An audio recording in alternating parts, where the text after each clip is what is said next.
Bueno, continuamos, amigos televidentes. Como lo había anunciado, ya en los estudios de la ciudad de Luque está doña Lourdes, en los estudios de Guayaquil está doña Lourdes Luque, con quien vamos a conversar sobre la salida de Estados Unidos en relación al Acuerdo de París. Lourdes, qué gusto tenerte en este espacio de pensamiento crítico. ¿Cuál es el efecto de la salida de Estados Unidos en relación al Acuerdo de París, considerando que Estados Unidos nunca apoyó iniciativa alguna en relación a la protección y cuidado del medio ambiente? Lourdes, muy buenos días, bienvenida. Un honor estar aquí. Y gracias. Mejor si bautizaste a estas instalaciones con mi nombre, así que hay que ponerle un cartelito y encantada de venir las veces que necesites. Yo creo que hay que dividir la teoría y la práctica. En teoría es un golpe duro a un movimiento que comenzó hace 25 años, en 1992, cuando se firma el primer acuerdo o convenio mundial sobre el cambio climático. Indiscutiblemente todos nos habíamos puesto muy contentos cuando el gobierno de Obama había decidido apoyar la iniciativa de cambio climático. Eso es en la teoría. En la práctica es muy poco lo que realmente impacta. No tanto porque poco han hecho los americanos en cuanto a la conservación del medio ambiente, sino porque en estados federados, como es en los Estados Unidos, las decisiones realmente las toman los estados, y sobre todo en temas de cambio climático, las decisiones realmente las toma en los municipios, las ciudades. Y ante esta decisión que ha tomado el gobierno del presidente Trump, lo que vemos nosotros es una reacción de todos estos niveles, o sea, estados y ciudades, que lo que le han dicho es: usted se puede salir solo, pero nosotros nos vamos a quedar dentro del Acuerdo de París. Ahora, ¿pero esto qué refleja, Lourdes? A ver, refleja una posición de países que han construido las fortalezas de su economía a costa del ecosistema, a costa del medio ambiente, y que piensan que para poder desarrollar sus economías requieren no tener una camisa de fuerza en relación a estos temas que hoy en día son necesarios. El propio Al Gore en su momento ya no mostraba cuál pudiese ser las consecuencias del efecto climático.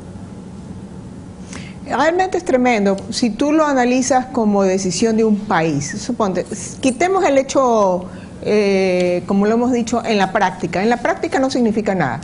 En la práctica, los ciudadanos de los Estados Unidos van a continuar con su misma iniciativa de reducir las emisiones de carbono.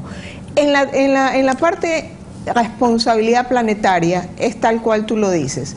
Hay un país que durante los 160 años de vida industrial es el que más ha contaminado. Ese se llama los Estados Unidos de América. No reconocer el peligro que tiene el planeta frente al cambio climático significa no darte cuenta de que tu vida está en peligro y de todos los ciudadanos del planeta. Entonces, si él desconoce, él dice que el cambio climático es una idea trasnochada de algunos ambientalistas, lo cual no es cierto porque hay base científica para decir lo contrario. Cuando él te dice eso y dice: mi país no va a restringir nada de su desarrollo, es irse en contra de su responsabilidad. O sea, países, personas, ciudades, sociedades, tienen que ser responsables por sus actos. Y lo que hemos visto ahorita de parte del presidente, no quiero hablar de la ciudadanía americana, no quiero hablar del pueblo hermano americano, sino del presidente Trump, esa es una irresponsabilidad histórica. Ahora, pero para que la ciudadanía, la que nos está escuchando, los televidentes, tengan también un conocimiento pleno sobre los efectos del cambio climático, ¿cuál es la tendencia en caso de que realmente no haya política vinculante en todo el mundo para poder luchar contra este deterioro? Es decir, esa tendencia, ¿a dónde nos está llevando si no hacemos nada?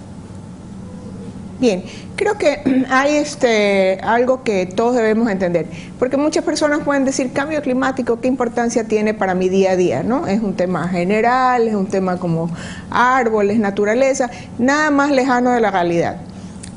El cambio climático es cuando tú pones una franja de contaminación tan alta en la atmósfera que no permite que los rayos del sol regresen a la atmósfera, sino que se queden calentando cada vez más el planeta.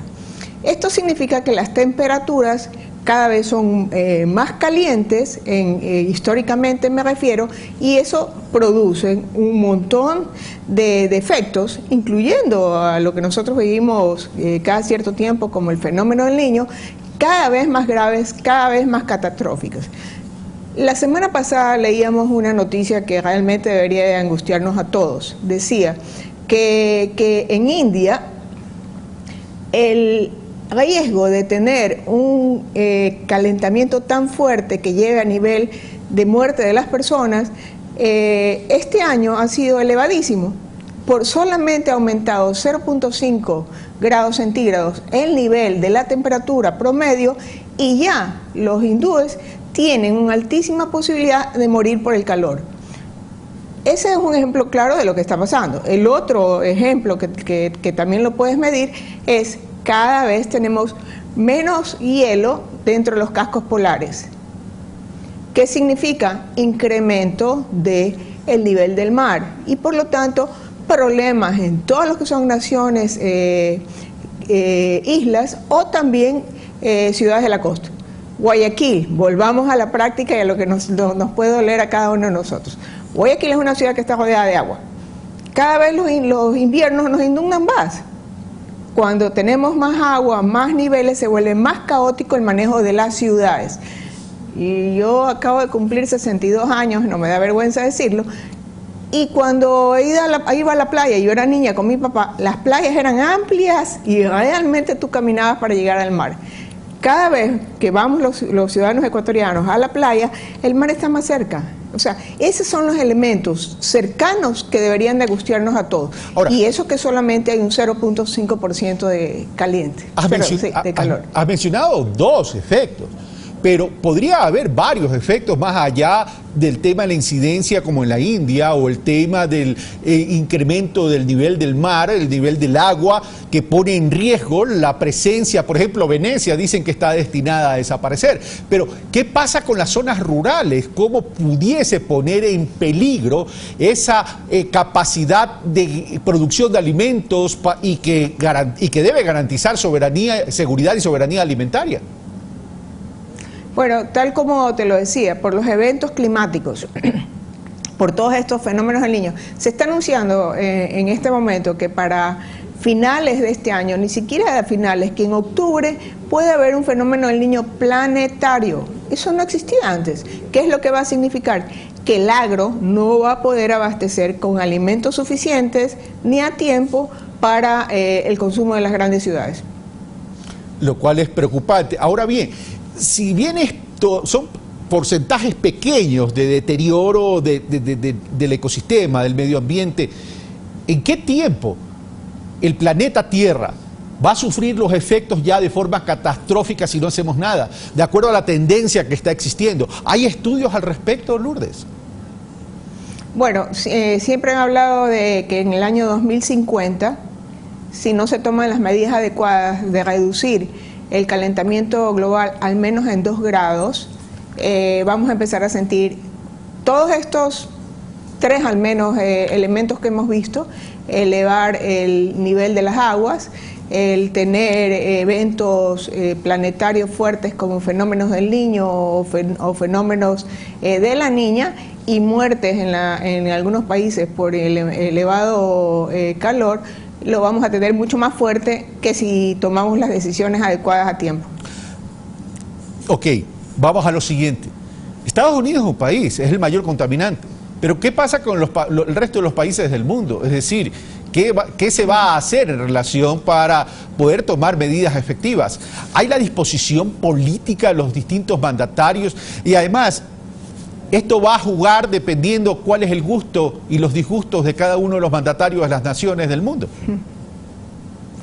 Bueno, energúmenos se dan en todas partes. Yo creo que primero hay que ver que solamente 3 países no firmaron París. Siria, que es muy entendible porque vive en guerra. Nicaragua, por un tema conceptual muy claro, decir: yo no tengo por qué reducir mis emisiones de carbono si los países más contaminantes no asumen su responsabilidad. y los Estados Unidos ahora. Entonces, solamente son 3 países. Todo el resto de países del mundo firmaron el Acuerdo de París. Por lo tanto, no hay mucho riesgo. Pero mira, vale la pena decir que 100 de los países más pobres contaminan el 3% del ambiente. Mírate, en los números es importante verlo, ¿sí? Y 3 de los países más industrializados contaminan el 95%. O sea, esos son los datos. O sea, los 3 países más industrializados contaminan el 95%. 100 países menos desarrollados contaminan el 13%. O sea, cuando el presidente Gustavo Noboa me hizo el honor de invitarme a que sea su ministra de Ambiente, nosotros llevábamos siempre la teoría de los foros internacionales de responsabilidades planetarias, pero diferenciadas a tu nivel de impacto. ¿A mayor concentración de riqueza, mayor contaminación? Lourdes, a mayor concentración de riqueza de los países industrializados, mayor contaminación entonces. Sí, porque juegan un poco factores adicionales, que no solamente es la industrialización, son los patrones de consumo, el nivel de basuras. Entonces tú en una sociedad industrializada, no educada, porque hay unos países que son industrializados pero que son realmente muy educados, volvamos otra vez a los países socialistas europeos. Son naciones industrializadas, o sea, han logrado un desarrollo impresionante, pero tienen unos patrones de consumo, tienen unos niveles de conciencia ambiental bastante altos. Por lo tanto, no necesariamente estamos hablando exclusivamente de que son industrializados o no, sino que sus patrones culturales no son los adecuados. Hay toda una teoría que habla de la obsolescencia programada. Esto significa que el celular que tenemos nosotros está programado para durar una cantidad de años y después nos obligan a comprar el nuevo. Antes las cosas duraban para siempre. Me acuerdo que las refrigeradoras, lavadoras de mi abuela las usaba mi mamá y todavía las llegué a conocer. Ahora ya eso no existe, ahora ya todo está programado para que tú compres, uses, compres, uses, compres, uses. Entonces ese es un patrón cultural. Y que tiene que ver también con valores. Lourdes Luque, muchas gracias. A propósito... ahora sí te perdí. ¿Ahí me escuchas? Lo que te quería decir... Ahora sí, ya, gracias. Lo que te quería decir, que primero muchas gracias por haber participado en esta visión tuya en relación y en este análisis en relación del cambio climático, por un lado. Y por otro lado, te comprometo a retomar un tema que tú y yo sabemos cuál es. Allá por el año 2004 y allá por el año 2005, más o menos, me recuerdo de una llamada telefónica tuya que me hiciste en aquel momento para analizar y plantear la necesidad de la agenda de desarrollo de la provincia del Guayas. Eso como que se quedó en el limbo en algún momento, pero creo que es importante retomarla hoy en día. Lourdes Luque. Más que nunca, encantada, regreso las veces que tú me llames. Vale la pena decirte que también hay iniciativas locales en el Ecuador importantes. Hoy, mañana y pasado, Corpey está exponiendo los resultados de la medición de huella de carbono en los productos de exportación ecuatorianos. Qué bueno. Este pequeño país, que puede ser como Nicaragua en cuanto al bajo impacto, demuestra que sí nos preocupan los temas de cambio climático. Sobre Guayaquil, lo que quieras, es urgente, más que nunca, que todos los guayaquileños tengamos una sola agenda. Bueno, y Guayaquil es Guayas, ¿ah? Ojo. Guayaquil es la zona de influencia, así es. Lourdes Luque, como siempre, un gusto poder conversar contigo y qué gusto también tenerte en Pensamiento Crítico. Un fuerte abrazo. Igual, un abrazo y gracias. Bueno, nosotros hemos terminado por el día de hoy, amigos televidentes. Esto fue Pensamiento Crítico. Soy Carlos Rabascal. Los espero el día de mañana con Pensamiento Crítico y en la noche con Pulso Político.